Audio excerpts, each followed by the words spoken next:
Hello friends, આજે આપણે કોઈપણ ફરસાણ કે ફાફડા સાથે ખવાતી બેસનની કઢી બનાવીએ. આ કઢી ઘરે સરળતાથી બની જાય છે અને ખાવામાં ખૂબ જ ટેસ્ટી લાગે છે. આના માટે અહીં મેં એક મોટા વાસણમાં 2 ટેબલસ્પૂન ચણાનો લોટ ઉમેર્યો છે. આ માપથી તમે 4 વ્યક્તિને સર્વ કરી શકો એટલી કઢી બને છે. હવે અહીંયા થોડું પાણી ઉમેરી અને આવી રીતે મિક્સ કરતા જવું તો તેમાં જે ગાંઠા છે એ નહીં રહે. હવે સરસ સ્મૂધ આવું બેટર બનાવી લેવું. હવે આમાં મેં 2 ગ્લાસ પાણી ઉમેર્યું છે. પછી તેને સારી રીતે મિક્સ કરી અને મેં એમાં અડધી ટીસ્પૂન હળદર ઉમેરી છે. સ્વાદ પ્રમાણે મીઠું અને 1 ટેબલસ્પૂન ખાંડ ઉમેરી છે. હવે સારી રીતે બધું મિક્સ કરી અને રાખી દેવું. હવે આપણે આનો વઘાર તૈયાર કરી લઈએ.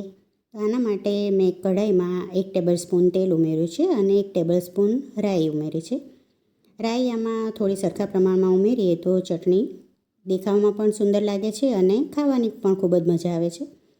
હવે એમાં હિંગ ઉમેરી અને 1 તીખું લીલું મરચું ઉમેર્યું છે. પછી આપણે જે બેટર બનાવીને રાખ્યું છે તે ઉમેરી દેવું.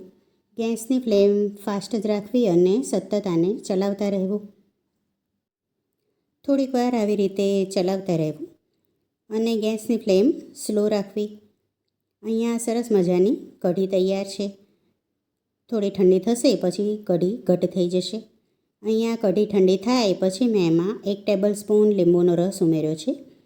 બહાર જે કઢી મળે છે તેમાં લીંબુના ફૂલ ઉમેરવામાં આવે છે, પણ ઘરે આપણે બનાવીએ તો લીંબુનો રસ જ ઉમેરવો. અહીંયા સરસ મજાની કઢી તૈયાર છે. આ કઢી મેથીના ગોટા, ભજીયા, ફાફડા કોઈ પણ ફરસાણ સાથે સર્વ કરી શકાય છે અને ખાવાની ખૂબ જ મજા આવે છે. તમને આ વિડીયો કેવો લાગ્યો તે મને કોમેન્ટમાં જરૂરથી જણાવજો અને ચેનલને સબસ્ક્રાઈબ કરવાનું ભૂલતા નહીં. ફરી મળીશું નવી રેસીપી સાથે. આવજો.